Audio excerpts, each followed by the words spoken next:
Wala kang kwentang asawa. Baog ka na nga. Madamot pa. Ang mga salitang iyon ay dumurog sa aking pagkatao. Sa mismong bahay ko, pinulot ko ang aking basag na dangal habang ang asawa ko'y nakayuko lamang sa kanyang ina. Inangkin nila ang lahat. Pero tapos na ang pagiging martir. Babangon ako. Hanggang saan ang kayang tiisin ng isang babae bago siya maging isang mapanirang bagyo? Wala kang kwentang asawa. Baog ka na nga, madamot pa. 10 taon na kayong nagsasama ng anak ko. Ni isang apo wala kang maibigay. Tapos ngayon, pati kaunting tulong sa pamilya niya, ipagkakait mo pa. Ang mga salitang iyon ay tila mga kalawanging punyal na walang awang ibinaon ni Aling Puring sa dibdib ni Helena. Ang tinig ng matanda ay puno ng pandidiri at pambabastos, tumatagos sa bawat sulok ng kanilang maluwag ngunit malamig na sala. Nakatayo lamang si Helena, naninigas ang mga binti at parang ipinako sa sahig. Sa kanyang nangangatal na palad ay mahigpit niyang hawak ang isang lumang kwintas na ginto. Ito ang kaisa-isang alahas na naiwan ng kanyang pumanaw na ina. Ang huling alaala na balak sana niyang isangla ngayong hapon upang isalba ang kumpanya nila ni Marco na palubog na. Ginugol niya ang kanyang kabataan, ang kanyang pawis at dugo para itayo ang negosyong iyon. Ipinagpaliban niya ang pagiging ina. Tiniis ang sunod-sunod na puyat at pagod para lamang may maipagmalaki ang asawa niya sa mga kamag-anak nito. Subalit ngayon, sa paningin ng kanyang biyenan, isa lamang siyang pabigat na walang silbi. Habang pilit na pinipigilan ni Helena ang mga luhang nagbabadyang tumulo, umilaw ang screen ng telepono ni Marco na nakapatong sa babasaging mesa. Isang mensahe mula sa bangko ang lumitaw sa screen. Nakita yun ni Helena at tila biglang huminto ang pag-ikot ng mundo. Naubos ang huling pondo ng kanilang kumpanya. Isang malaking halaga ang kalilipat lamang sa account ni Aling Puring. Ang asawa niyang nakayuko ngayon sa kanyang harapan, ang lalaking nangakong poprotektahan siya sa harap ng altar at sa mata ng Diyos, ay lihim na sinimot ang natitira nilang pag-asa para lamang ibigay sa ina nito. Pakiramdam ni Helena ay pinagtulungan siyang pagnakawan sa loob mismo ng sarili niyang pamamahay. Bago pa man makapagsalita si Helena upang magtanong o sumigaw sa galit, dahan-dahang bumukas ang pangunahing pinto ng bahay. Pumasok ang malamig na hangin na may dalang amoy ng paparating na ulan. Kasunod ang pagpasok ni Cham, ang nakababatang kapatid ni Marco. Hila-hila nito ang 2 malalaking maleta na puno ng mga mamahaling gamit. Ang palaging nakataas na kilay ni Cham ay ngayon ay nakababa. Ang kanyang mga mata ay mugto sa kakaiyak at sa ilalim ng kanyang manipis na damit ay kapansin-pansing maumbok ang kanyang tiyan. Buntis ang kanyang hipag. Mabilis na lumapit si Aling Puring sa anak. Maingat itong inalalayan at humarap kina Helena na tila isang reynang nag-uutos sa kanyang mga utusan. Wala nang paligoy-ligoy. Inihayag ng matanda na iniwan si Cham ng mapapangasawa nitong milyonaryo. Dahil dito, sa bahay ni na Helena, titira si Cham simula sa araw na yon. Taas noong idinagdag ng kanyang biyenan na bilang bayaw at hipag. Obligasyon ni na Marco at Helena na sustentuhan ang pagbubuntis ni Cham upang hindi sila pagtawanan ng mga kapitbahay. Kailangan daw nilang panatilihin ang dangal ng pamilya at si Helena ang inaasahang mag-aalaga at gagastos para sa batang isisilang. Gagamitin daw ang bahay na pinaghirapan ni Helena bilang panloko sa mga tao upang isipin nilang maayos pa rin ang buhay ni Cham. Dagdag pa ng matanda, dapat pangaraw magpasalamat si Helena dahil magkakaroon na siya ng batang aalagaan bilang kapalit ng pagiging baog niya. Ang mga salitang iyon ay parang kumukulong asido na ibinuhos sa nagdurugong puso ni Helena.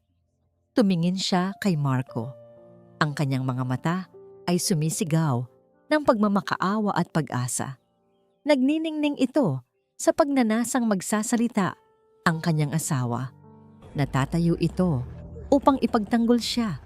Nasasabihin nitong hindi nila kaya dahil palubog na ang negosyo nila. Nasasabihin nitong sobra na ang panggagamit ng pamilya nito. Hinanap niya ang Marco na minahal niya, ang lalaking minsan ay naging kakampi niya laban sa mundo. Gusto niyang marinig mula sa mga labi nito na siya ang kakampihan nito. Ngunit umiwas ng tingin si Marco. Hindi nito matingnan ng diretso ang asawa. Sa halip na tumayo at ipagtanggol si Helena, bumuka ang bibig nito at nagbitiw ng mga salitang mas masakit pa sa saksak ng patalim. Pabulong ngunit malinaw na sinabi ni Marco na utang na loob niya sa kanyang ina ang kanyang buhay at tagumpay. Kaya kailangan muna nilang magtiis. Pinakiusapan niya si Helena na lunukin muna ang kanyang pride. Natanggapin ang kanyang ina at kapatid dahil pamilya sila at walang ibang magtutulungan kundi sila rin. Binanggit pa ni Marco na babawi siya kapag umayos na ang lahat, na parang ang pagdudurog sa pagkatao ni Helena ay isang simpleng bagay lamang na kayang bawiin ng panahon. Nanikip ang dibdib ni Helena. Tila naubusan ng hangin ang buong silid at hindi siya makahinga. Hindi siya sumigaw. Hindi siya umiyak ng malakas o nagwala. Ang pinakamasidhing sakit ay ang sakit na hindi kayang isaboses. Ang luhang natutuyo bago pa man pumatak. Nakakabingi ang katahimikan sa kanyang isipan habang pinapanood ang pamilyang unti-unting umuubos sa kanyang lakas at pagkatao. Namamanhid ang kanyang mga binti at braso, parang unti-unting namamatay ang bawat selula sa kanyang katawan. Sa tindi ng panginginig ng kanyang mga kamay, hindi niya namalayang nadulas ang gintong kwintas ng kanyang ina mula sa kanyang mahigpit na pagkakahawak. Bumagsak iyon sa matigas na marmol na sahig. Ang marupok na kadena ay naputol. Naghiwa-hiwalay ang maliliit na piraso ng ginto na parang pangarap niyang nagkadurog-durog. Dahan-dahang lumuhod si Helena, hindi alintana ang malamig na sahig. Nanginig ang kanyang mga daliri habang pinupulot ang bawat piraso ng nasirang kwintas. Matalas ang isang bahagi ng sirang ginto na bumaon sa kanyang palad, nag-iwan ng hiwa kung saan unti-unting pumatak ang mapulang dugo sa puting sahig. Subalit hindi siya nakaramdam ng anumang pisikal na sakit. Mas nangingibabaw ang pagkadurog ng kanyang kaluluwa, ang pakiramdam ng ganap na pagkakanulo. Ang mga pamilyar na mukha sa loob ng bahay na yon ay biglang naging mga estrangherong halimaw na walang ibang hangad kundi ang lamunin siya ng buo. Paano niya patuloy na mamahalin ang lalaking mismong nag-abot sa kanya sa mga berdugo? Umiikot ang paningin ni Helena. Ang mukha ni Marco na puno ng kahinaan. Ang nakangising mukha ni Cham na tila walang pakialam sa mundong sinira niya. At ang nag-aapoy na mga mata ni Aling Puring ay naghalo-halo sa isang malabo at nakakikilabot na bangungot. Nang hina ang kanyang buong katawan at tuluyan nang bumigay ang kanyang mga tuhod. Bago pa man tuluyang lamunin ng dilim ang kanyang kamalayan at bumagsak ang kanyang katawan sa sahig. Isang huling tinig ang malinaw na umabot sa kanyang pandinig. Hindi ito tinig ng asawang nag-aalala o humihingi ng tawad. Ito ay ang inis na boses ni Aling Puring na nagrereklamong nag-iinarte na naman daw siya at gusto pa yatang magpadala sa ospital para lang gumastos na naman ang pamilya. Pagkatapos noon, wala na siyang naramdaman kundi ang malamig at payapang yakap ng kawalan. Nabalot ang gabi ng walang tigil na pagwangwang ng sasakyang pang-emerhensya na unti-unting lumalapit sa kanilang tahanan. Isang malungkot na himig na nagpapahiwatig ng pagtatapos ng pagiging martir ng isang asawa at ang simula ng isang malagim na paggising. Bumungad kay Helena ang maputlang kisame ng ospital at ang masangsang na amoy ng gamot na pumapaso sa kanyang ilong. Ang amoy na ito ay tila isang malupit na sumpa na nagpabalik sa kanyang gunita 10 taon na ang nakalilipas. Noon, sa unang taon ng kanilang pagsasama, ang gigising sa kanya tuwing umaga ay ang mainit at nakapapanatag na amoy ng kapeng barako at bagong lutong pandesal sa maliit nilang kusina. Sa kusinang yon madalas siyang yakapin ni Marco mula sa likuran, humahalik sa kanyang buhok habang taimtim na nangangakong hinding-hindi siya pababayaan nito kahit anong mangyari. Ngunit ngayon, pagdilat ng kanyang mga mata, ang bumalot sa kanya ay ang nakakabinging kaginaw at pag-iisa. Wala ang asawa niya sa kanyang tabi. Ang tanging sumalubong sa kanya ay ang isang nakatuping papel sa ibabaw ng maliit na mesa sa gilid ng kama. Ang resibo ng ospital, isang malinaw at mapait na paalala na kahit sa kanyang pagbagsak, siya ay tinitingnan pa rin ng pamilya ng asawa niya bilang isang dagdag na gastusin. Naramdaman ni Helena ang pagbukas ng pinto ng kanyang silid. Pumasok si Marco, nakayuko at hindi makatingin ng diretso sa kanyang mga mata. Inasahan ni Helena na tatakbo ito palapit sa kanya, hahawakan ng kanyang kamay at magtatanong kung maayos na ba ang kanyang pakiramdam. Ngunit sa halip na mga salita ng pag-aalaga, ang lumabas sa bibig ng kanyang asawa ay isang mahaba at nakakapagod na pagdadahilan. Ipinaliwanag ni Marco na kailangan nilang intindihin si Aling Puring na may sakit na sa buto ang matanda at hindi na dapat binibigyan ng sama ng loob. Ipinamukha muli ni Marco ang malaking utang na loob niya sa pagpapalaki ng kanyang ina at pinakiusapan si Helena na tanggapin na lamang si Cham at ang ipinagbubuntis nito para matapos na ang gulo. Bawat salitang lumalabas sa bibig ni Marco ay parang mga matatalas na pako na ibinabaon sa kabaong ng kanilang pagsasama. Pinapatunayan lamang nito na sa oras ng pagpili, kailanman ay hindi siya ang magiging prioridad ng lalaking pinangakuan niya ng walang hanggang pag-ibig. Tinitigan lamang siya ni Helena. Walang luhang tumulo mula sa kanyang mga mata. Walang panunumbat na lumabas sa kanyang mga labi. Ang matinding galit at sakit na naramdaman niya kanina ay napalitan ng isang nakapanlulumong kamanhiran. Ang lamig ng isang pusong tuluyan nang namatay. Dahan-dahan, itinaas ni Helena ang kanyang kaliwang kamay. Gamit ang nanginginig ngunit desididong mga daliri, hinubad niya ang singsing sa kanyang palasingsingan. Ang piraso ng gintong yon na minsang naging simbolo ng kanilang walang hanggang pangako ay naging isang mabigat na kadenang sumasakal sa kanyang pagkatao. Walang salitang iniabot niya ang singsing at ipinatong yon sa nakabukas na palad ni Marco. Natigilan si Marco. Tila binuhusan ito ng yelo nang mapagtanto ang ibig sabihin ng ginawa ng kanyang asawa. Sa sobrang pagkalito at pag-aalala, natuluyan na siyang iiwan ni Helena. Mabilis niyang ibinaba ang hawak niyang telepono sa ibabaw ng mesa upang hawakan ang dalawang kamay ng asawa. Nagmamakaawang bawiin nito ang ginawa. Ngunit sa paglapat ng telepono sa mesa, umilaw ang screen nito. Isang mensahe mula sa isang hindi kilalang numero ang lumitaw sa lock screen. Malinaw na nabasa ng mga mata ni Helena ang nakasulat. Huwag mong ipaalam sa asawa mo ang tungkol sa lupa. Isang malalim na paghinga ang pinakawalan ni Helena. May iba pa palang sikretong itinatago si Marco. Isang panlilinlang na hindi pa niya natutuklasan.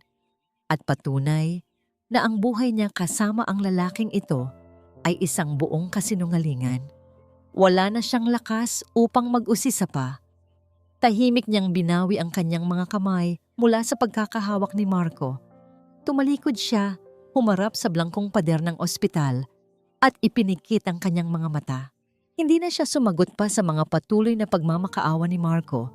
Piniling ibalot ang sarili sa isang pader ng katahimikan na hindi na kayang tibagin ng anumang kasinungalingan. Nang makitang hindi natutugon si Helena, napilitang umupo si Marco sa silyang na sa gilid ng kama at nagbuntong hininga. Kinagabihan, binalot ng matinding bagyo ang buong lungsod. Sa ilalim ng madilim na silid, ang tanging nagbibigay ng pahiwatig ng buhay ay ang mabigat at patuloy na paghinga ni Marco na tuluyan ng nakatulog sa silya dahil sa pagod. Dahan-dahang iminulat ni Helena ang kanyang mga mata. Walang ingay siyang bumangon mula sa higaan. Hindi na siya nag-abala pang magpalit ng damit. Suot pa rin ang manipis na damit ospital na nakabalot sa kanyang nanginginig na katawan.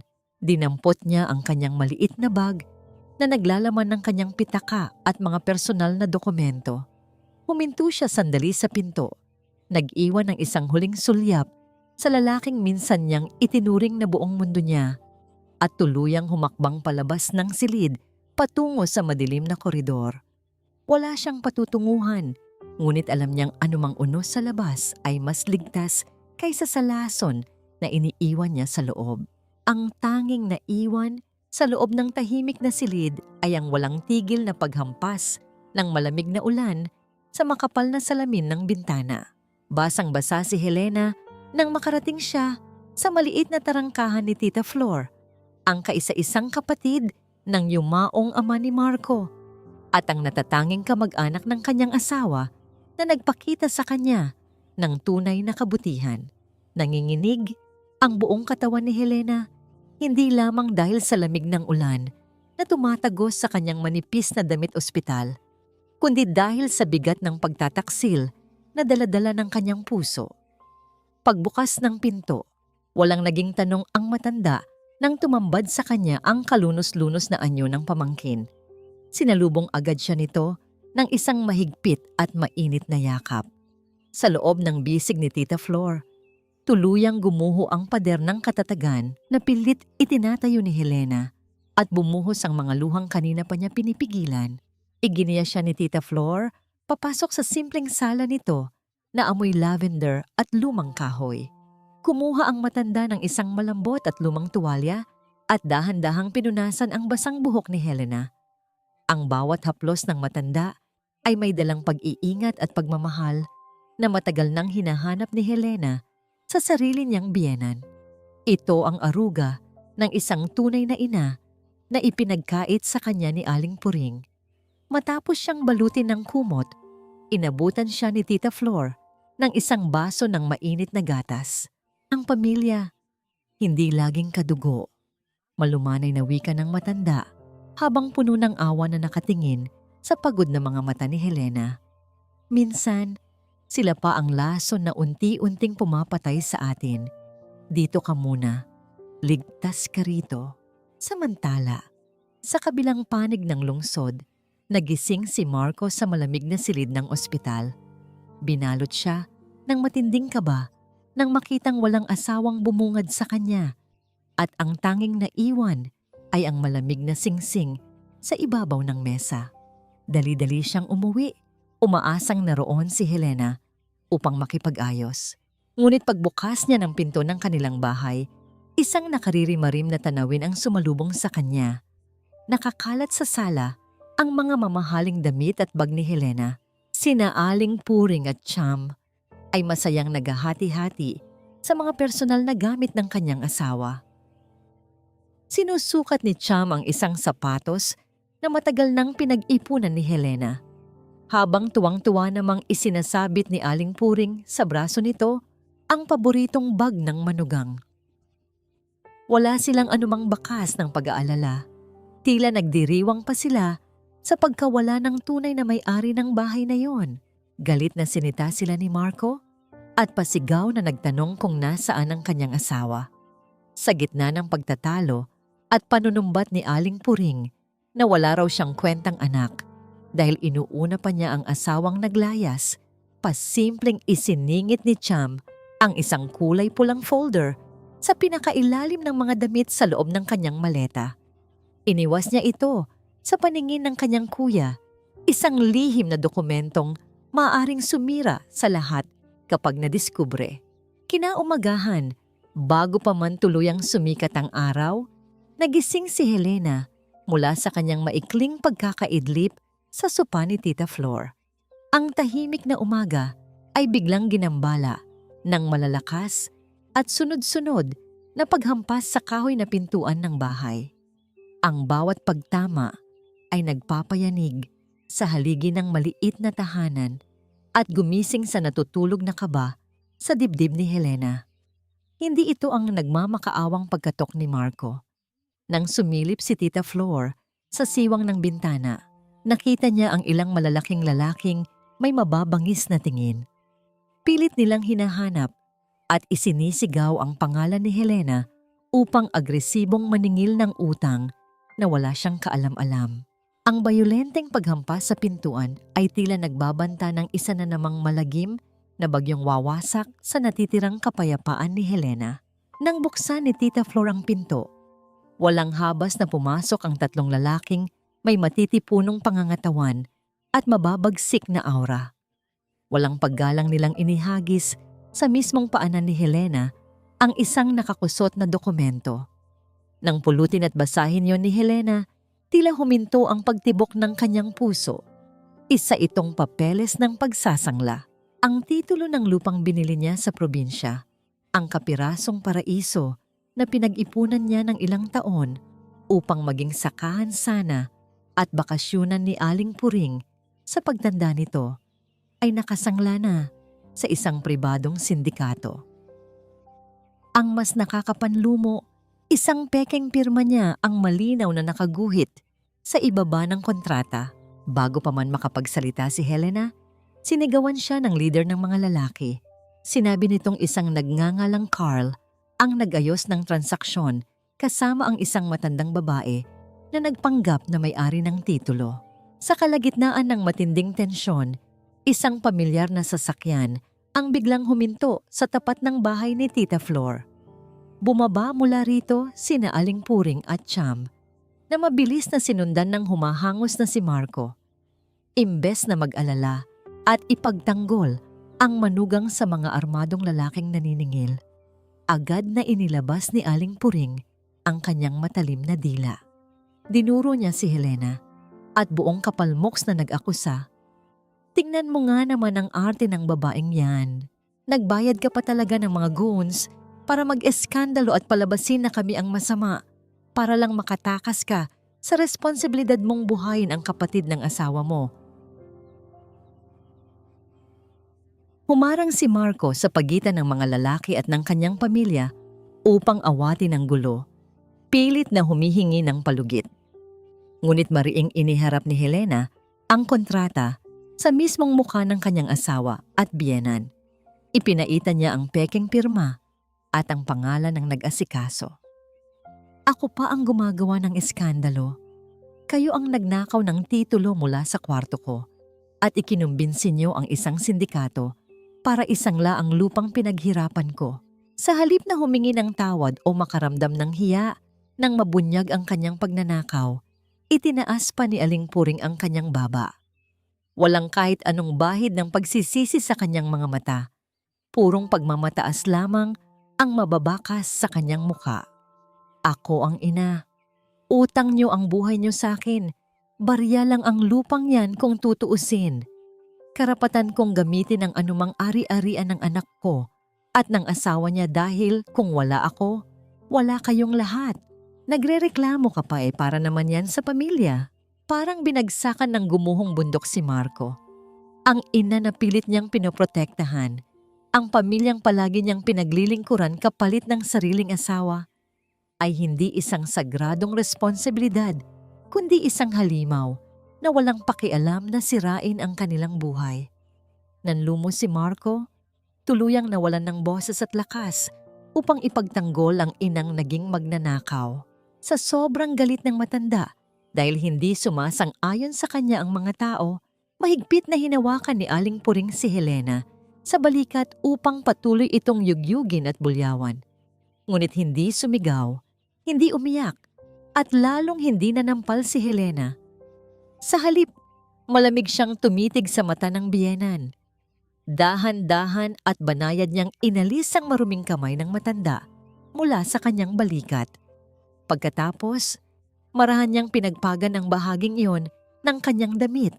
Tila pinapagpag ang isang nakakadiring dumi o alikabok na dumapo sa kanya. Ang tahimik, pino, at puno ng pandidiring kilos na yon ay mas nakakasugat kaysa sa anumang salitang maaari niyang isumbat.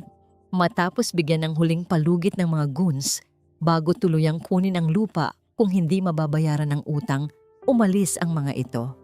Naiwan ang nakakabinging katahimikan sa labas ng tarangkahan. Tuluyan nang gumuho ang mundo ni Marco. Bumigay ang kanyang mga tuhod at lumuhod siya sa basang semento. Lumuluha at nanginginig niyang tiningnan ng asawa. Nagmamakaawang bumalik ito at tulungan siyang ayusin ang lahat ng nasira. Ngunit bago pa man magsalita si Helena, lumabas si Tita Flor na may bitbit na malaking timba. Walang pag-aalinlangan, ibinuhos ng matanda ang malamig at maduming tubig nang diretso sa nakaluhod na si Marco. Wala ka ng asawa, Marco. Umuwi ka na sa nanay mong mukhang pera. Madiin at walang awang wika ni Tita Flor habang hinahawakan sa braso si Helena upang igiya papasok ng bahay. Kasunod nito ay ang matalim na paghampas ng pintong isinara sa mismong mukha ng lalaki, nag-iwan ng isang pader na hindi na kailanman matitibag.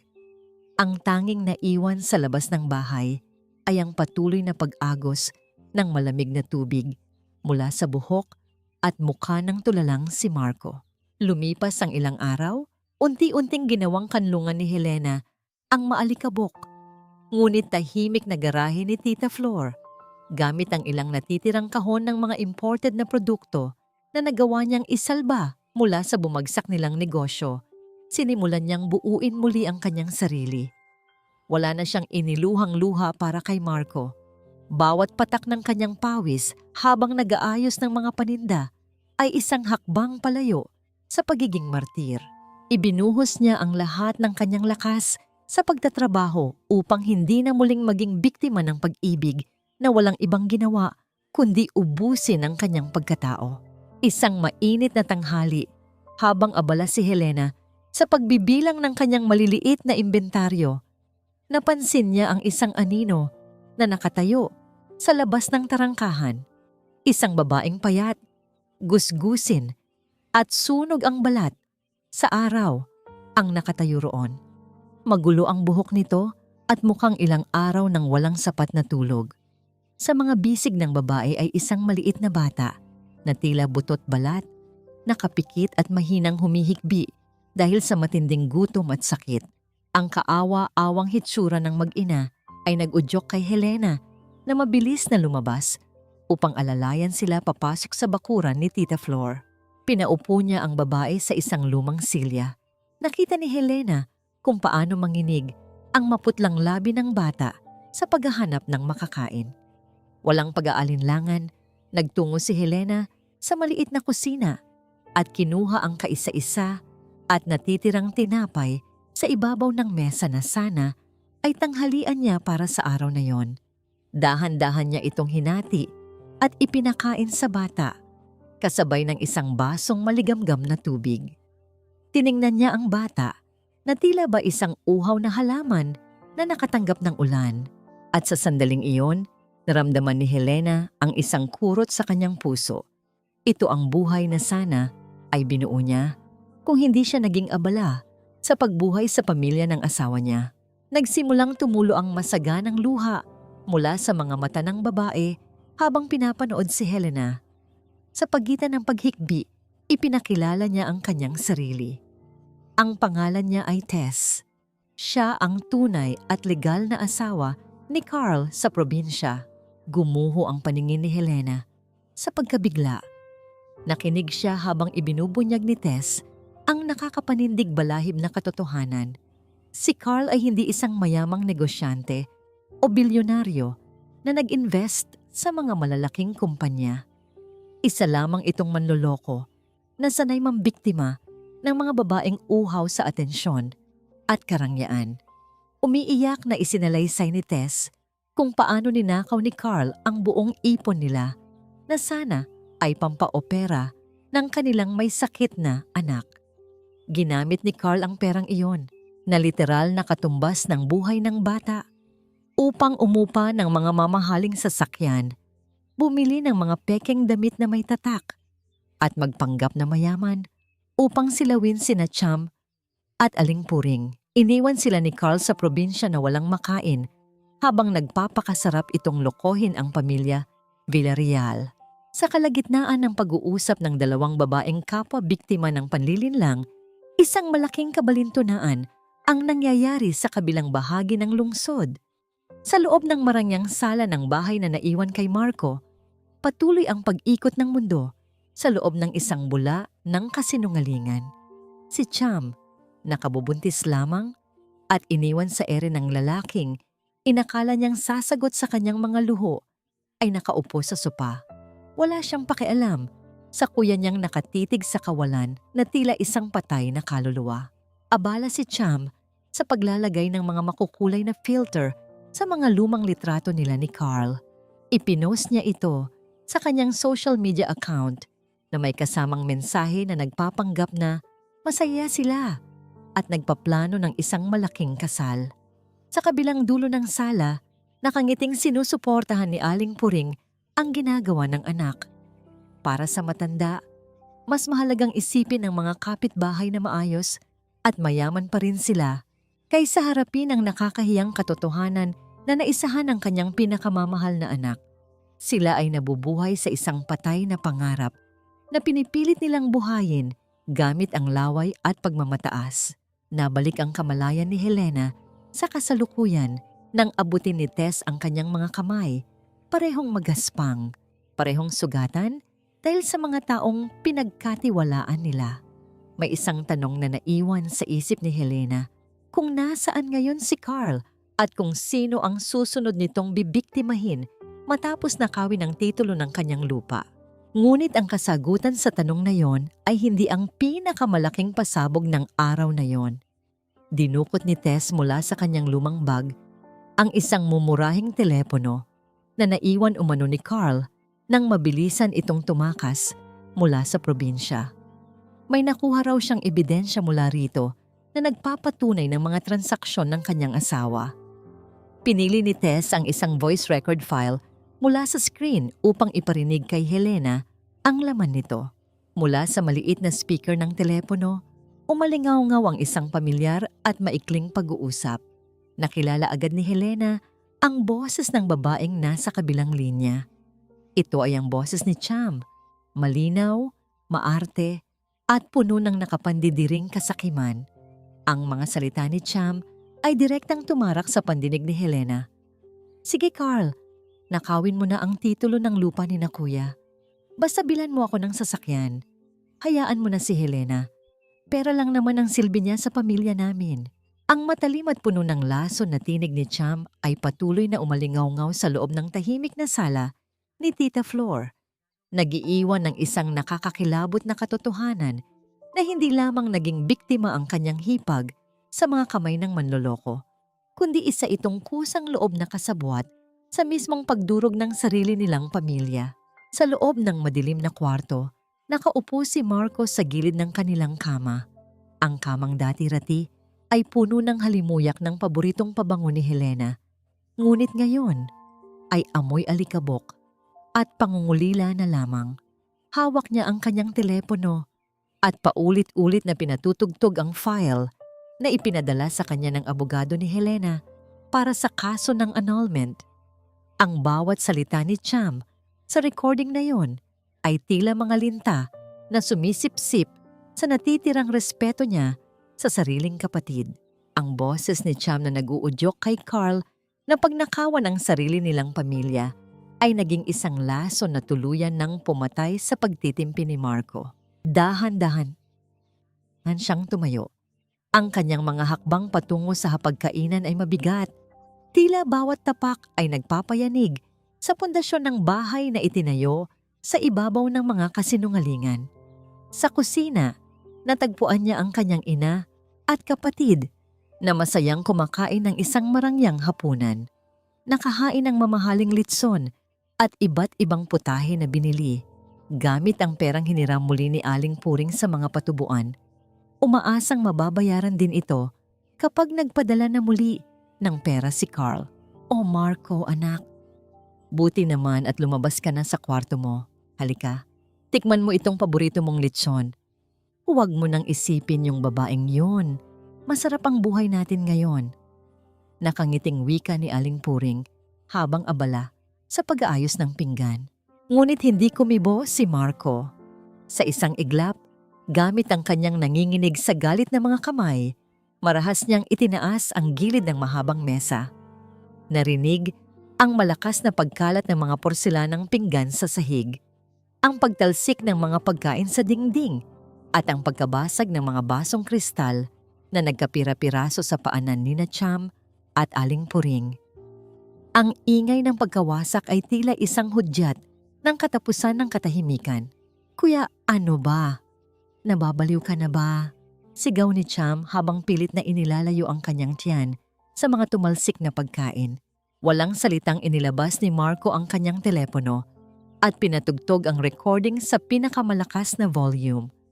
Habang umaalingaw-ngaw ang boses ni Cham na nakikipagsabwatan kay Carl, unti-unting nawala ang kulay sa mukha ng kanyang kapatid.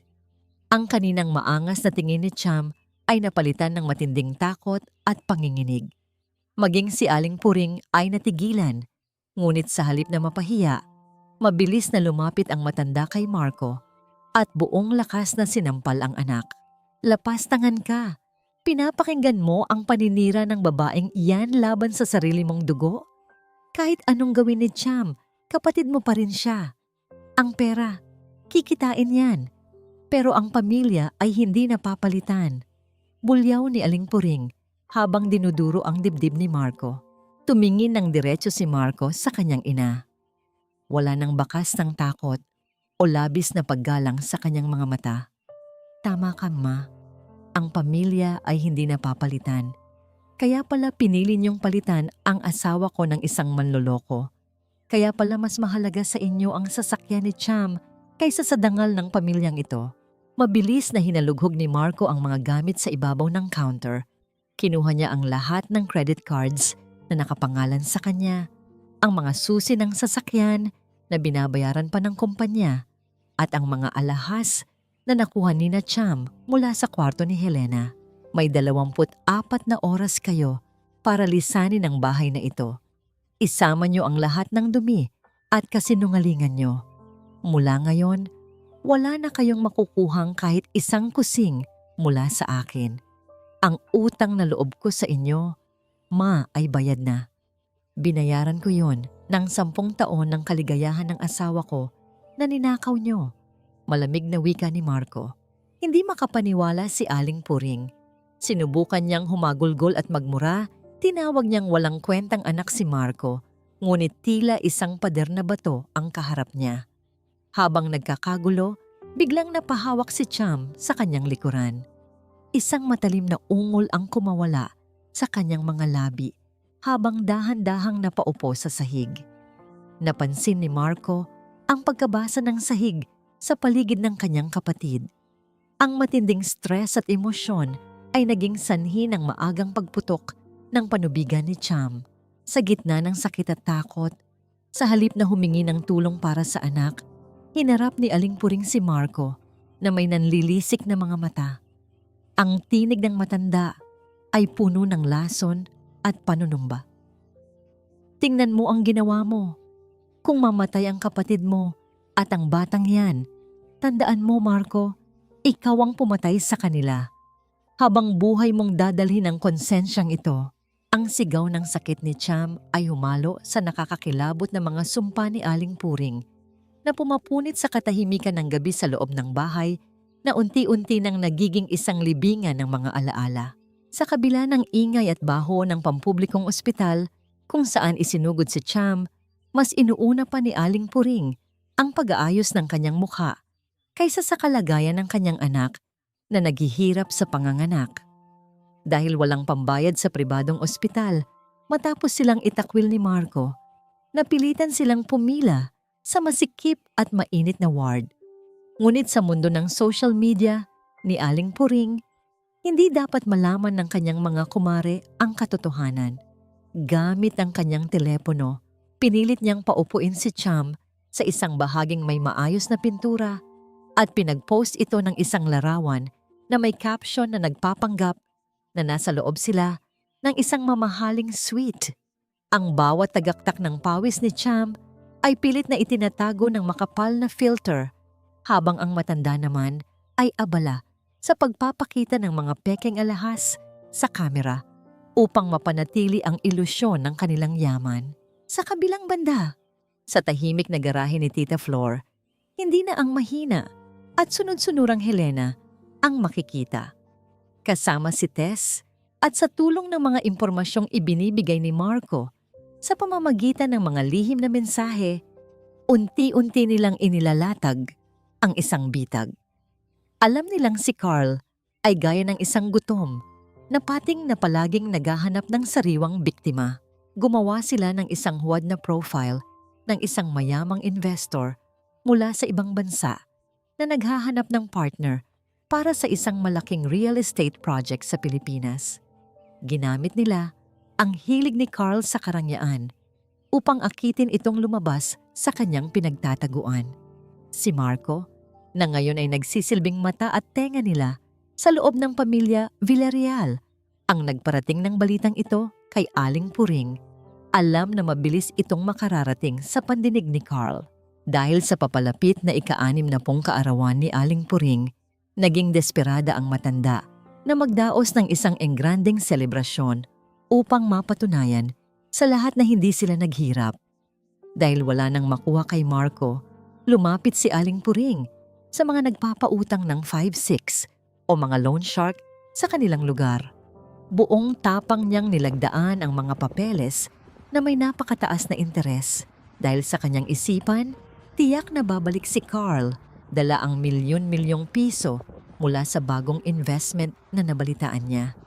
Ang bawat pirma ni Aling Puring ay tila paghatak sa sarili niyang pamilya patungo sa isang malalim na bangin, ngunit ang bulag niyang pagsamba sa titulo at papuri ng ibang tao ang nagtakip sa kanyang mga mata mula sa panganib.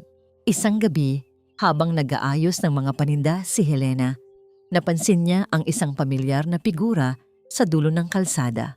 Si Marco yon. Hindi ito lumapit, hindi ito nag-eskandalo.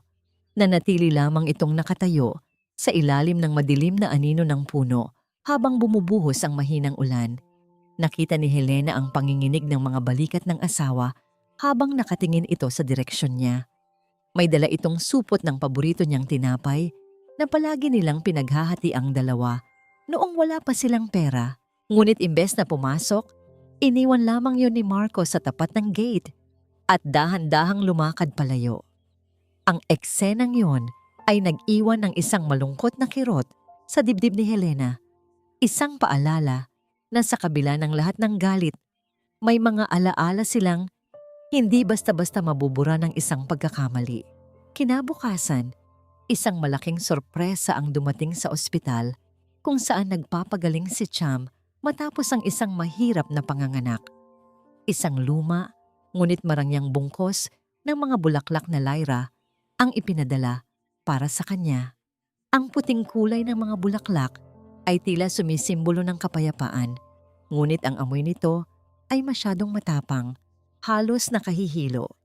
Sa gitna ng mga bulaklak ay may isang maliit na card na kulay ginto. Nanginginig ang mga kamay ni Cham habang binabasa ang sulat at mabilis itong inagaw ni Aling Puring. Ang nakasulat doon ay tila isang pangako ng kaligtasan. Babawi ako sa birthday ng mama.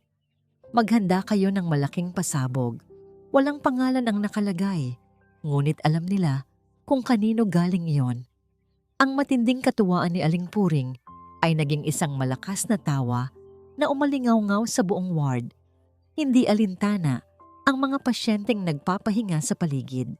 Inakala ng matanda na dumating na ang kanyang tagapagligtas nang hindi nalalamang ang pasabog na tinutukoy sa sulat ay ang simula ng kanyang tuluyang pagkawasak.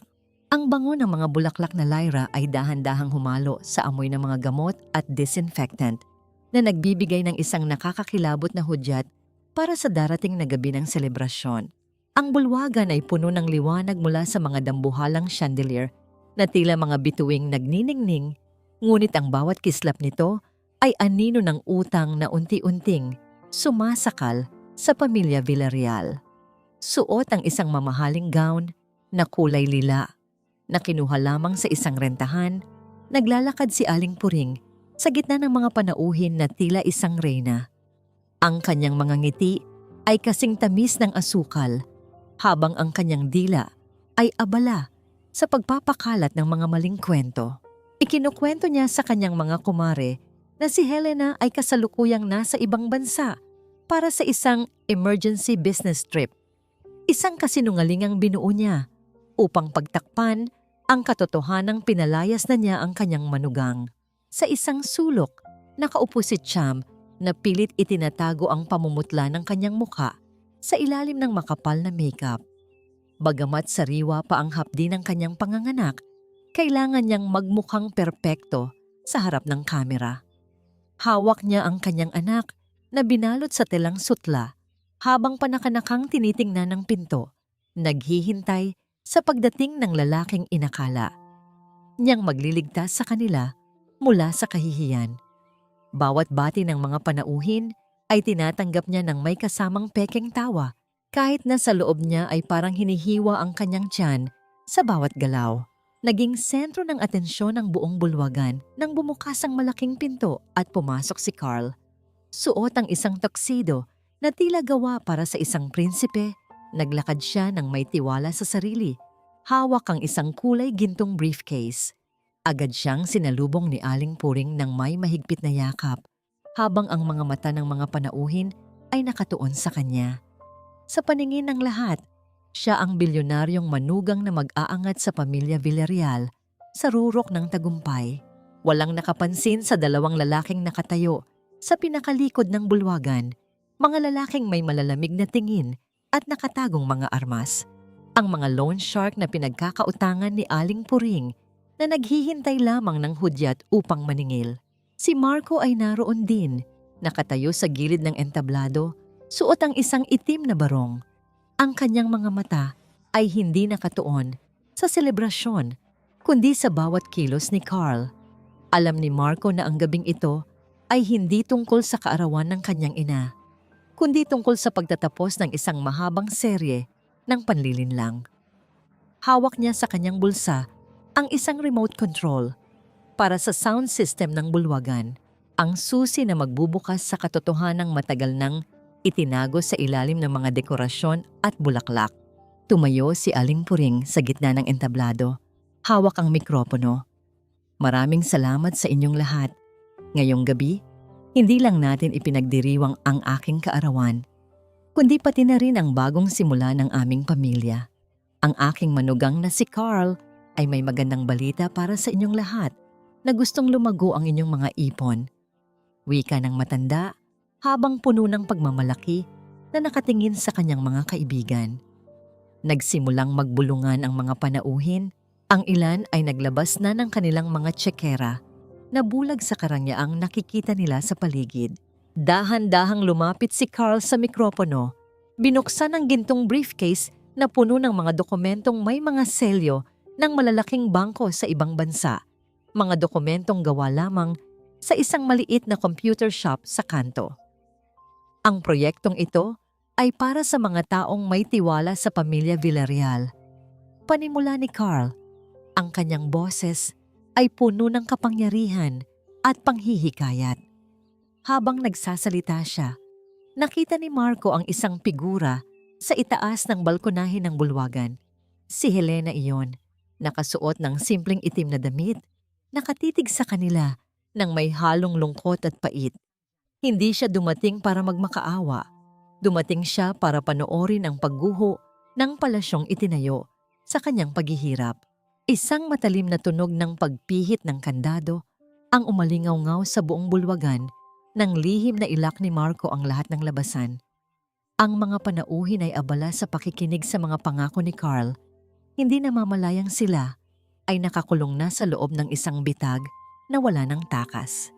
Sa gitna ng tawanan at palakpakan, isang malamig na katahimikan ang dahan-dahang bumabalot kay Marco habang inihahanda niya ang kanyang sarili sa gagawing hakbang.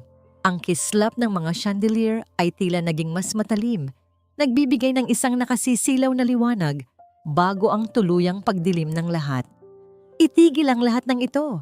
Ang boses ni Marco ay bumasag sa masiglang tawanan sa loob ng bulwagan. Isang tinig na puno po ng determinasyon at pait na hindi kailanman narinig ng kanyang ina. Sa gitna ng entablado, Natigilan si Carl habang hawak ang isang tseke mula sa isa sa mga mayamang kaibigan ni Aling Puring.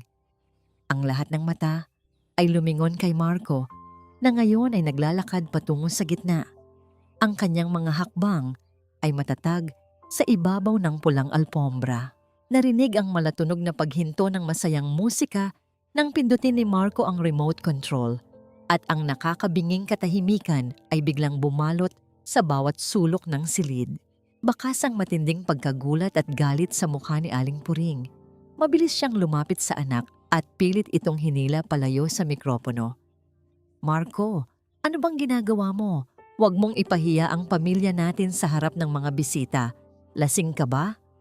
Pasinghal na bulong ng matanda, habang ang kanyang mga kuko ay bumaon sa braso ni Marco. Ngunit hindi na tinag ang kanyang anak. Tiningnan siya ni Marco ng may halong habag at pandidiri. Isang tingin na nagpatahimik sa matanda. Sa likod nila, si Cham ay tila gustong lamunin ng lupa.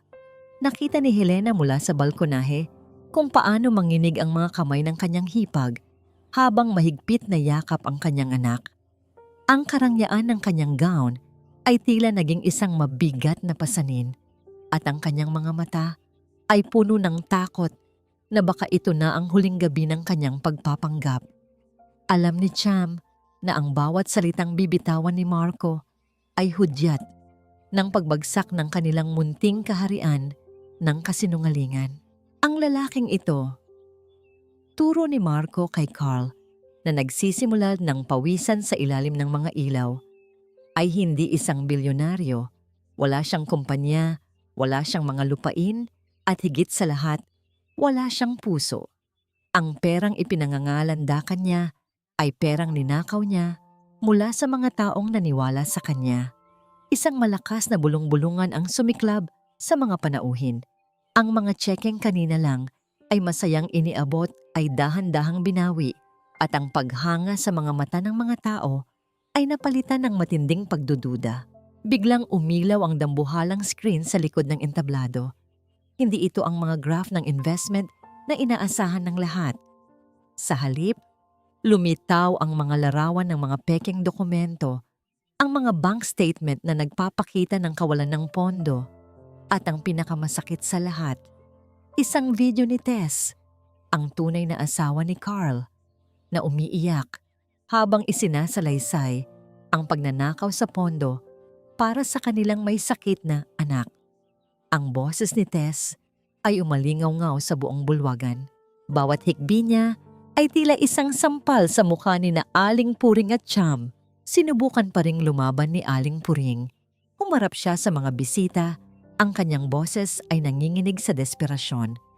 Huwag kayong maniwala sa kanya. Nababaliw na ang anak ko. Sinisiraan lang niya kami dahil iniwan siya ng asawa niya. Carl, magsalita ka. Sabihin mong nagsisinungaling siya. Ngunit si Carl ay wala nang masabi. Ang kanyang gintong briefcase ay nahulog sa sahig at ang mga pekeng dokumento ay nagkalat sa paanan niya. Tila mga dahon ng taglagas na tuyo at walang kwento. Sa sandaling iyon, bumukas ang malaking pinto ng bulwagan na kanina ay nakalock. Pumasok ang isang malamig na simoy ng hangin. Kasunod ang pagpasok ng isang babaeng dahan-dahang naglalakad sa gitna ng pasilyo. Hindi ito si Helena. Ito ay si Tess. Bit-bit ang kanyang anak na butot balat, suot ang kanyang pinakamagandang lumang damit.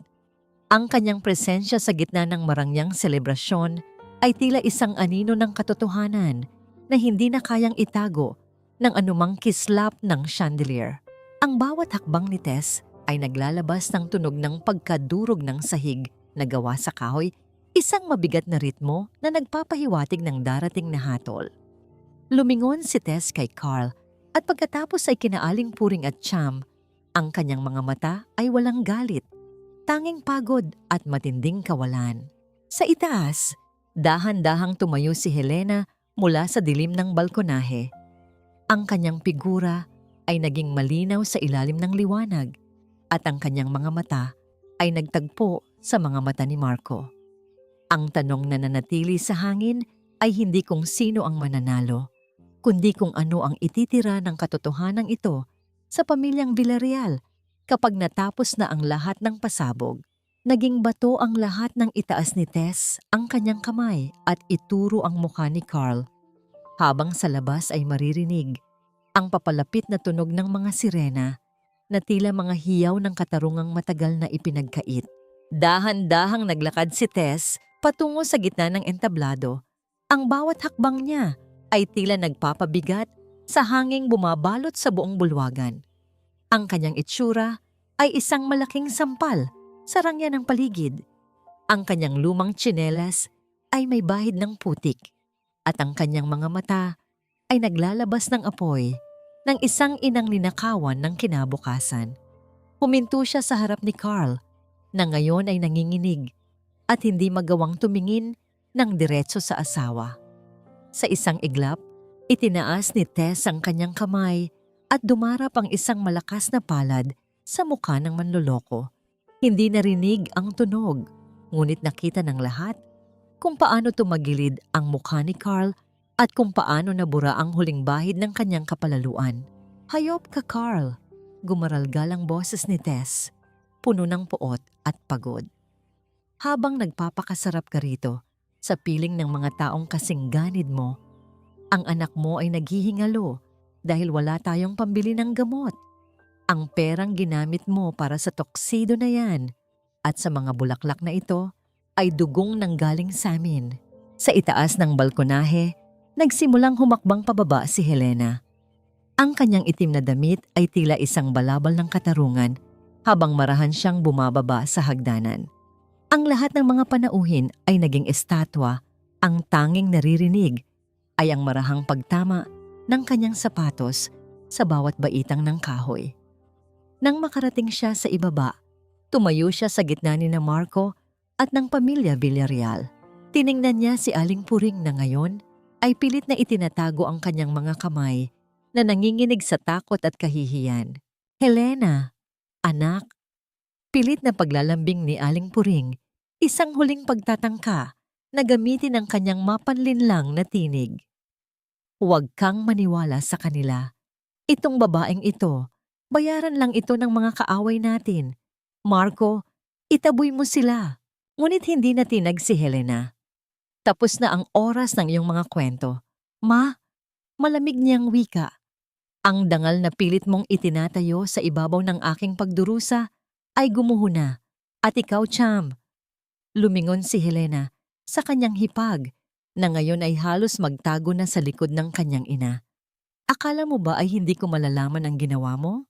Sa isang senyas ni Helena kay Marco, muling tumunog ang sound system ng bulwagan. Ngunit hindi na ito boses ni Tess. Ito ang boses ni Cham mula sa lihim na recording. Ang tinig na nag-uudyok kay Carl na pagnakawan si Helena kapalit ng isang sasakyan.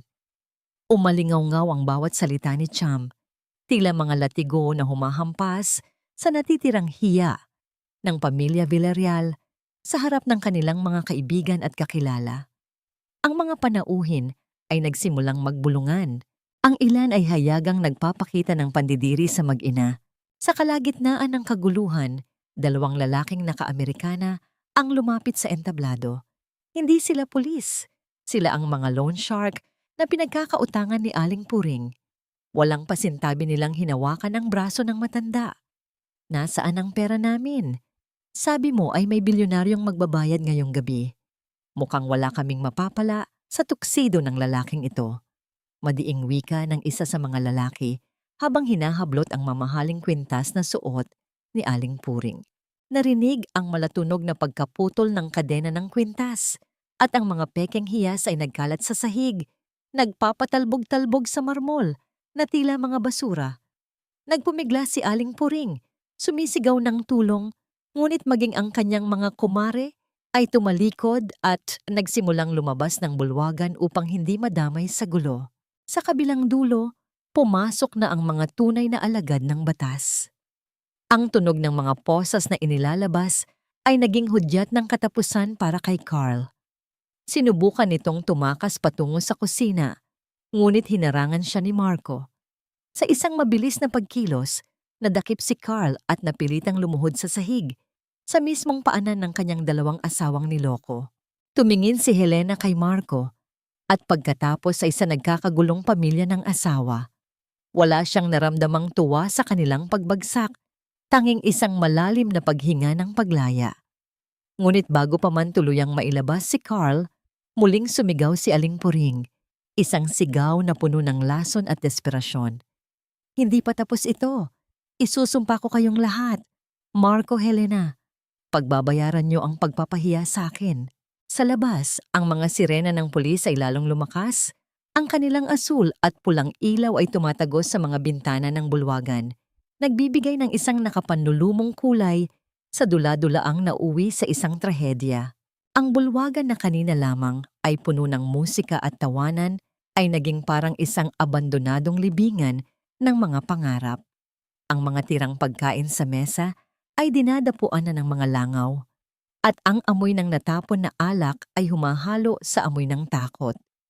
Habang hinihila ng mga pulis si Carl palabas, ang tanging maririnig ay ang kalabog ng kanyang mga sapatos sa sahig at ang mahinang iyak ni Tess na tila isang huling pamamaalam sa lalaking minsan niyang minahal. Ang gintong briefcase ni Carl, na simbolo ng kanyang mga pekeng kayamanan, ay naiwang nakabukas sa sahig, walang laman, kundi mga basurang papel na wala ng silbi. Hindi pa natatapos ang kalbaryo ni Aling Puring. Ang dalawang loan shark ay hindi basta-basta umalis. Sa harap ng kakaunting natitirang tauhan ng catering, marahas nilang kinuha ang mga mamahaling regalo na nakapatong sa mesa, pati na ang bag ng matanda na naglalaman ng huling sentimo nito. Ang matanda ay nakaluhod na sa gitna ng bulwagan.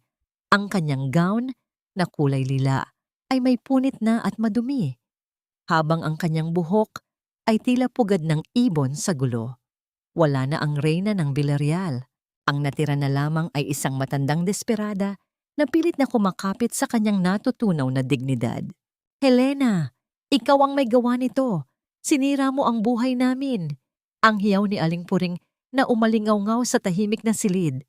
Ang kanyang tinig ay hindi na tunog ng isang ina, kundi tunog ng isang sugatang hayop na naghahanap ng masisisi. Lumingon si Cham sa kanyang ina.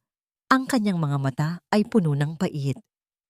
Mama, tumigil na kayo. Wala na tayong lahat. It's over. Bulong niya habang mahigpit na yakap ang kanyang sanggol. Ang bata ay nagsimulang umiyak. Isang manipis at matinis na tunog na tila nagpapakita ng kawalang katiyakan sa kanilang kinabukasan. Si Cham, na dati ay punong-puno ng kayabangan, ay mukhang isang batang naliligaw sa gitna ng kagubatan. Ang kanyang mga pangarap na maging bahagi ng alta sosyedad ay tuluyan ng naging abo. Tumayo si Helena sa gitna ng dumi at pagkawasak. Ang kanyang puso ay hindi nakaramdam ng katuwaan sa nakikitang pagdurusa ng pamilya Villarreal. Sa halip, naramdaman niya ang isang matinding pagod. Isang pagod na nagmula sa 10 taon ng pagtitiis at pagpapakumbaba. Tiningnan niya si Marco na nakatayo sa isang sulok. Ang mga balikat nito ay bagsak at ang mga mata ay puno ng pagsisisi.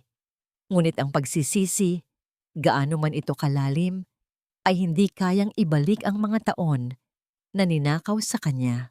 Aalis na kami, Tess. Marahang wika ni Helena habang inaalalayan ang katuwang na babae. Dito na natatapos ang kwento natin sa bahay na ito. Ngunit sa sandaling iyon, ang katahimikan ay biglang napunit. Sa isang hindi inaasahang kilos, mabilis na tumayo si Aling Puring mula sa pagkakaluhod. Ang kanyang mga mata ay nanlilisik, puno ng purong galit at kabaliwan.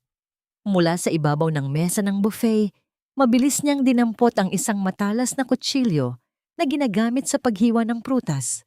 Ang kislap ng talim ng kutsilyo sa ilalim ng ilaw ng chandelier ay tila isang kidlat bago ang bagyo. Hinding-hindi kita hahayaang makaalis ng masaya habang kami ay nagdurusa. Ang hiyaw ng matanda habang mabilis na sumusugod patungo kay Helena. Ang lahat ay tila nangyari sa loob ng isang mabagal na segundo. Ang hangin ay tila tumigil sa pagdaloy habang ang matanda ay iwinawasiwas ang kutsilyo patungo sa dibdib ni Helena. Napasigaw si Cham at si Tess ay napapikit sa takot.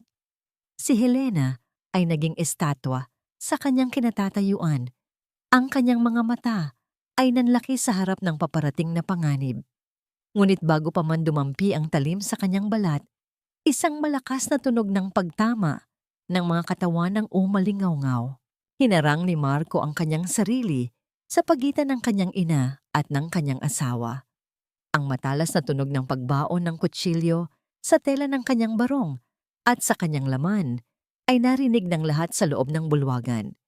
Isang malalim na ungol ng sakit ang kumawala kay Marco habang dahan-dahan siyang napaluhod. Ang kanyang mga kamay ay pilit na humahawak sa braso ng kanyang ina. Nabitawan ni Aling Puring ang kutsilyo, ang kanyang mga kamay ay nabahira ng sariling dugo ng kanyang anak. Ang puting barong ni Marco ay mabilis na nababalot ng kulay pulang likido na unti-unting kumakalat.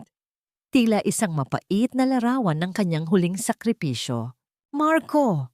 Ang hiyaw ni Helena na bumasag sa katahimikan habang mabilis siyang lumuluhod upang saluhin ang bumabagsak na katawan ng asawa. Ang mainit na dugo ni Marco ay dumampi sa mga kamay ni Helena, isang pakiramdam na hinding-hindi niya malilimutan habang buhay. Ang puti at malamig na ilaw ng ospital ay tila walang hanggang paalala ng bawat sugat na hindi nakikita ng mata. Sa loob ng silid na yon, ang tanging maririnig ay ang mahina at pantay na tunog ng makinang nagbabantay sa tibok ng puso ni Marco. Nakaupo si Helena sa tabi ng higaan, tinitingnan ng asawang ngayon ay maputla at balot ng benda ang katawan. Ligtas na si Marco sa panganib, ngunit ang bawat paghinga nito ay tila isang mabigat na pasanin para kay Helena. Hinawakan niya ang isang basang bimpo at dahan-dahang pinunasan ang noo ng asawa, isang pagkilos na puno ng nakasanayang pag-aalaga, ngunit wala nang kasamang tamis ng pag-ibig. Sa kabilang bahagi ng lungsod, sa loob ng makitid at amoy-amag na selda, nakaupo sa sahig si Aling Puring. Wala na ang kanyang gown na kulay lila, wala na ang kanyang mga pekeng alahas, at wala na ang kanyang matalas na dila. Ang matanda ay tila tumanda ng 10 taon sa loob lamang ng isang gabi. Ang kanyang mga mata ay nakatitig sa kawalan. Inaalala ang bawat sandali na ginamit niya ang kanyang kapangyarihan bilang ina upang wasakin ang buhay ng sarili niyang anak. Ang katahimikan sa loob ng rehas ay naging isang malupit na salamin na nagpapakita ng kanyang tunay na anyo. Isang matandang uhaw sa atensyon na nauuwi sa pagiging mag-isa. Walang bumibisita sa kanya, walang tumatawag, dahil maging ang kanyang mga kamag-anak ay nahihiyang madamay sa kahihiyang dinala niya sa pangalan ng pamilya. Samantala, si Cham ay naglalakad sa ilalim ng madilim at maulang kalsada, bitbit ang kanyang anak na mahimbing na natutulog. Wala na siyang matuluyan dahil ang lahat ng kanyang inakalang kaibigan ay biglang naglaho ng mabalitang wala na silang pera. Bawat pinto na kanyang kinatok ay nanatiling sarado. Sa huli, wala siyang ibang napuntahan kundi ang maliit na tarangkahan ni Tita Flor. Sa pagod at gutom, dahan-dahan siyang kumatok, hindi na bilang isang maarteng hipag, kundi bilang isang inang nagsusumamo para sa kaligtasan ng kanyang anak. Nang buksan ni Tita Flor ang pinto, hindi nakapagsalita si Cham. Yumuko siya at nanginginig na humingi ng isang mainit na lugaw para sa kanyang sarili at gatas para sa bata. Pinatuloy siya ng matanda, ngunit walang kahit anong bakas ng awa sa mukha nito. Tanging obligasyon lamang ng isang Kristiyano. Inutusan siya ni Tita Flor na maghugas ng mga pinagkainan sa kusina bilang kapalit ng kanyang pagkain. Habang nakatayo si Cham sa harap ng lababo, tinitigan niya ang kanyang mga kamay. Ang kanyang mga kuko na dati ay laging maayos at makulay ay ngayon ay puno ng dumi at putol-putol. Naramdaman niya ang hapdi ng bawat paltos sa kanyang palad, habang kuskus niya ang mga nanigas na dumi sa plato. Sa sandaling iyon, bigla niyang naalala ang mga kamay ni Helena.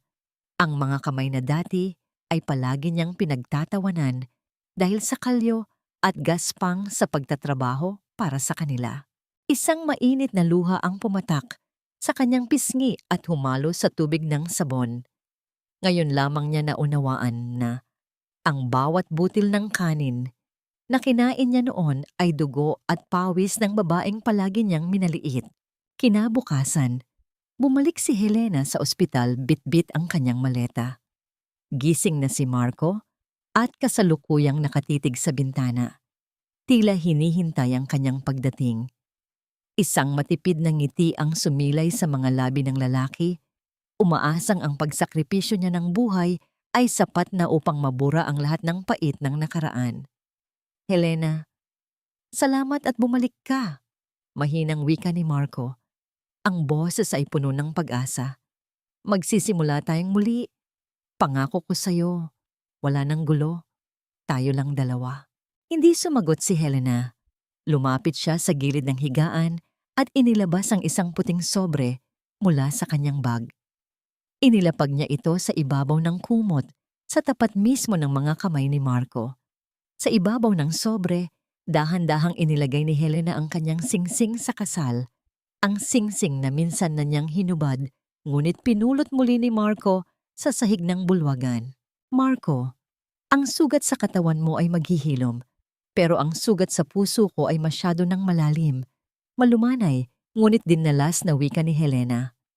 Ang pagligtas mo sa akin ay ang huling utang na loob na babayaran ko sa'yo. Ngayong wala na akong utang, malaya na ako.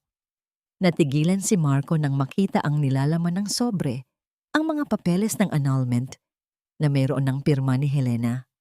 Ang bawat letra ng pangalan ng asawa ay tila isang pako na tuluyang nagsara sa pinto ng kanilang nakaraan. Tumayo si Helena, binuhat ang kanyang maleta at naglakad patungo sa pinto. Hindi na siya lumingon pa. Hindi na niya gustong makita ang mga luha ni Marco na dahan-dahang bumabasa sa mga legal na dokumentong hawak nito.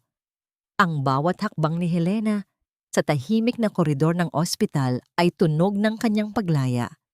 Isang martsa patungo sa isang buhay na siya na mismo ang magsusulat ng sariling kwento. Isang taon ang mabilis na lumipas, tila isang agos ng ilog na dahan-dahang humuhugas sa mga malalim na sugat ng nakaraan. Ang sikat ng araw na tumatagos sa malalaking bintana ng bagong distribution center ni Helena ay wala nang dalang bigat o takot. Sa bawat pagbukas niya ng mga dokumento at pagpirma sa mga kontrata, ramdam ni Helena ang tamis ng kalayaang pinaghirapan niya. Hindi na siya ang babaeng nagtatago sa kusina para umiyak. Siya na ngayon ang mukha ng isang matagumpay na negosyo na itinayo niya mula sa mga durog na pangarap. Ang kanyang balat ay mas masigla, ang kanyang mga mata ay puno ng liwanag, at ang bawat kilos niya ay nagpapakita ng isang babaeng nahanap na ang kanyang tunay na halaga sa sarili niyang mga kamay.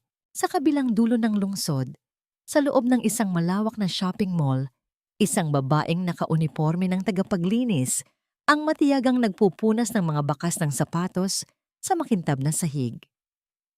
Si Cham iyon. Wala na ang mga mamahaling gown at pekeng alahas. Ang tanging suot niya ay ang bigat ng responsibilidad bilang isang inang nagtatrabaho para sa kinabukasan ng kanyang anak. Bawat hapdi ng kemikal sa kanyang mga kamay ay tinatanggap niya ng walang reklamo. Sa bawat dapit hapon, pagkatapos ng nakapapagod na shift, nagmamadali siyang umuwi sa isang maliit na paupahang silid kung saan naghihintay ang kanyang anak at ang kanyang inang si Aling Puring. Ang dating mapagmataas na si Aling Puring ay isa na lamang anino ng kanyang nakaraan. Matapos ang ilang buwang pagkakakulong at ang matinding stroke na dumapo sa kanya dahil sa sobrang stress, ang matanda ay bahagya ng makapagsalita at kasalukuyang nakaupo sa isang lumang wheelchair. Ang kanyang mga mata, na dati ay puno ng panghuhusga, ay ngayon ay palaging nakatingin sa malayo. Tila may hinahanap na kapatawarang alam niyang mahirap nang makamit.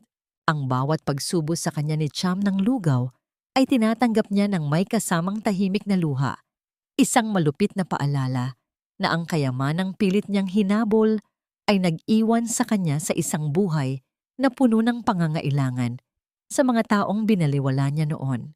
Si Marco naman ay namumuhay ng tahimik at malayo sa ingay ng kanyang pamilya. Nagtatrabaho siya bilang isang manager sa isang malayong probinsya. Pinipiling mamuhay ng mag-isa upang pagbayaran ang kanyang mga pagkukulang. Nagawa na niyang bayaran ang lahat ng utang na iniwan ni Aling Puring, ngunit pinili niyang huwag magpakita kay Helena. Alam niyang ang presensya niya ay maaaring magbalik ng mga masakit na alaala. Gayunpaman, tuwing umaga bago magbukas ang tindahan ni Helena, isang maliit na bungkos ng mga sariwang bulaklak ng daisy ang palaging iniiwan sa harap ng pinto. Walang sulat, walang pangalan, ngunit ang bango ng mga bulaklak na yon ay sapat na upang malaman ni Helena na may isang taong lihim na nagbabantay sa kanyang kaligayahan mula sa malayo. Isang hapon, habang naglalakad si Helena sa mall para sa isang business meeting, hindi sinasadyang nagtagpo ang kanilang mga landas ni Cham. Nakita ni Helena ang kanyang dating hipag na abala sa paglilinis ng isang natapon na juice sa sahig. Tumigil ang mundo para sa dalawa.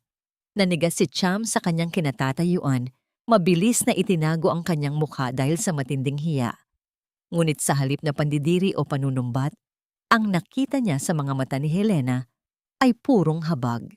Dahan-dahang lumapit si Helena, yumuko at hinawakan ang nanginginig na kamay ni Cham. Sa gitna ng maraming tao, ang simpleng pagkilos na yon ni Helena ay tila isang pagkilala sa bagong pagkatao ng kanyang dating hipag. Walang salitang binitawan si Helena, ngunit bago siya umalis, dahan-dahan niyang inilagay ang isang supot na naglalaman ng mga dekalidad na gatas at gamit ng sanggol sa cart na tulak-tulak ni Cham. Ito ay hindi tulong na may kasamang pang-iinsulto, kundi isang tahimik na mensahe na ang lahat ay maaari pang magsimulang muli. Yumukod si Cham ng malalim, isang pagpapakita ng paggalang o pagmamano na ngayon lamang niya nagawa ng buong puso, habang ang kanyang mga luha ay pumatak sa malamig na sahig na kanyang nililinis. Nang makauwi si Helena sa kanyang tahimik na tahanan, isang sobrang kulay asul ang naghihintay sa kanya sa ibabaw ng mesa. Hindi ito galing sa bangko o sa isang kliyente. Ang sulat ay gawa sa kamay.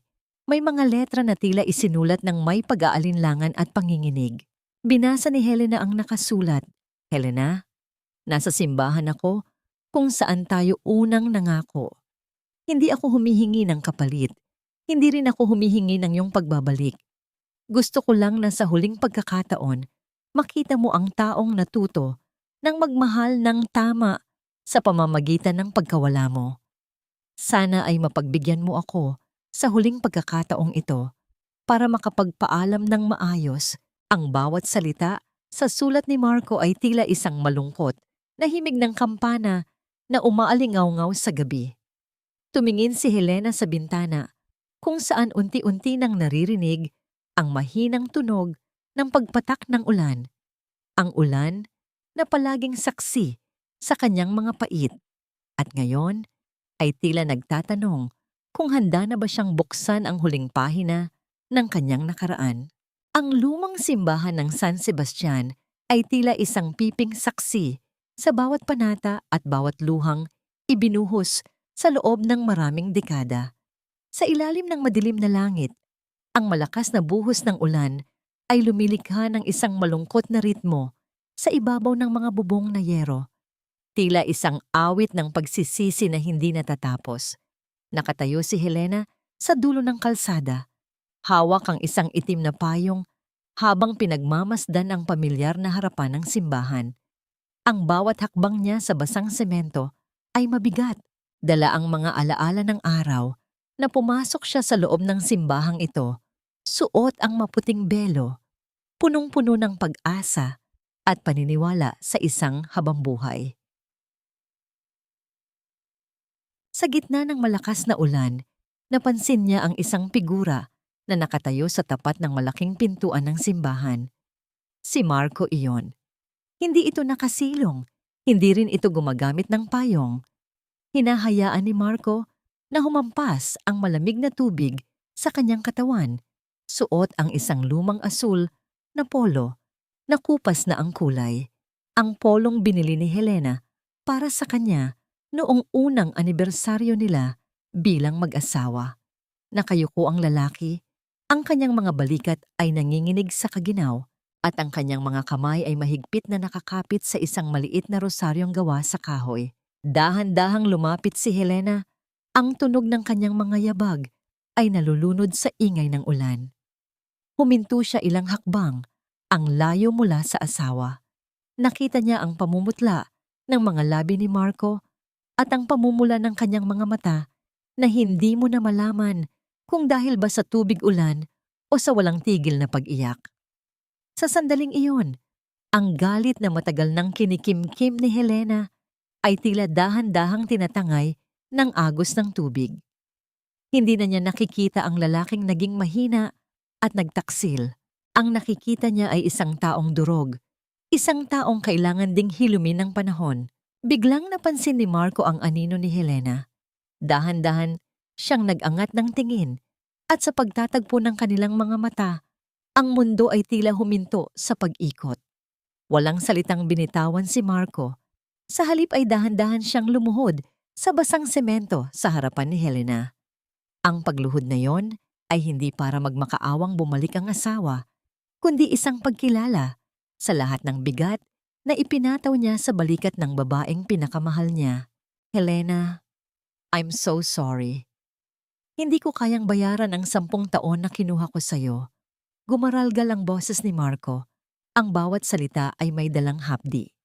Gusto ko lang malaman mo na bawat gabi, isinusumpa ko ang sarili ko dahil hinayaan kitang masaktan.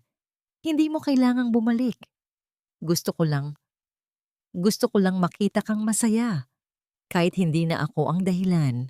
Naramdaman ni Helena ang pagsikip ng kanyang dibdib.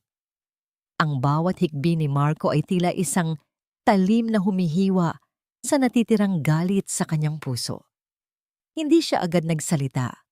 Hinayaan niyang balutin sila ng tunog ng ulan at ang amoy ng basang lupa. Pagkatapos, dahan-dahang iniangat ni Helena ang kanyang kamay at inilagay ang payong sa itaas ng ulo ni Marco. Pinoprotektahan ito mula sa bagsik ng bagyo. Ang maliit na pagkilos na yon ay tila isang tulay na nag-uugnay muli sa kanilang mga pusong matagal nang nagkahiwalay. Sobra-sobra na ang pag-ulan sa buhay natin, Marco. Malumanay na wika ni Helena. Ang kanyang tinig ay puno ng kapayapaan. Ang sugat ay nandoon pa rin. At hindi ko alam kung kailan ito tuluyang mawawala. Pero ayoko nang dalhin ang bigat ng galit habang buhay. Pinatatawad na kita. Hindi dahil karapat-dapat ka, kundi dahil karapat-dapat ang puso ko sa kapayapaan. Dahan-dahang inabot ni Helena ang kanyang kamay at hinawakan ng malamig na pisngi ni Marco. Sa pagdampi ng kanilang balat, naramdaman nila ang init na matagal nang nawala, ang init ng pagtanggap at pag-unawa. Gumaralgal ang paghinga ni Marco habang idinidikit niya ang kanyang mukha sa palad ng asawa, tila doon lamang siya nakahanap ng tunay na kanlungan pagkatapos ng mahabang panahon ng paglalayas. Walang ot at na eksena ng pagtatalik. Tanging ang tahimik na pagyakap ni Marco sa baywang ni Helena habang nakaluhod pa rin siya at ang marahang paghaplos ni Helena sa buhok ng asawa. Ang sandaling iyon ay puno ng kilig na nagmumula sa pagpapakumbaba at muling pagbuo ng tiwala. Fade to black ang eksena habang ang dalawa ay nananatiling magkayakap sa tapat ng simbahan. Ang itim na payong ay tila isang maliit na isla ng kaligtasan sa gitna ng nagngangalit na mundo. Sa dulo ng kalsada, ang unang sinag ng bukang liwayway ay dahan-dahang sumisilip sa likod ng mga ulap. Nagpapahiwatig na matapos ang pinakamahabang gabi, palaging may umagang naghihintay para sa mga taong marunong magpatawad at muling magmahal. Ang sikat ng araw ay banayad na humahalik sa mga talulot ng sampagita sa maliit na hardin ng bagong bahay ni Helena. Ang hanging umiihip ay hindi na nagdadala ng amoy ng paparating na bagyo. kundi ang halimuyak ng nilulutong bawang at sariwang labada. Sa loob ng malinis at maliwanag na kusina, abala si Helena sa pag-aayos ng hapagkainan. Wala na ang mabigat na pasanin sa kanyang mga balikat at ang bawat ngiti niya ngayon ay abot na hanggang sa kanyang mga mata. Dumating si Marco bitbit ang ilang supot ng prutas. Hindi na siya ang lalaking nakayuko at puno ng takot. Mayroon na siyang kapanatagan sa kanyang bawat kilos. Bagamat hindi sila naninirahan sa iisang bubong at kasalukuyan pang sumasa ilalim sa proseso ng pagpapagaling ng kanilang relasyon, ang kanilang pagkakaibigan ay mas matatag na ngayon kaysa noong sila ay mag-asawa pa. Natuto silang magtakda ng ranggioy o hangganan, isang bagay na hindi nila nagawa noon. Helena, ang bango naman ng niluluto mo. Parang ang sarap ng adobo natin ngayon. Nakangiting wika ni Marco habang inilalagay ang mga prutas sa basket. Siyempre, special guest natin sina Tita Flor at Tess ngayon, sagot ni Helena habang tinitingnan ng asawa ng may pagtanggap. And Marco, don't just stand there. Pakitulungan mo naman ako sa mga plato. Dumating din sina Tita Flor at Tess. Bit-bit ang anak nito na ngayon ay malusog na at masiglang naglalaro sa damuhan.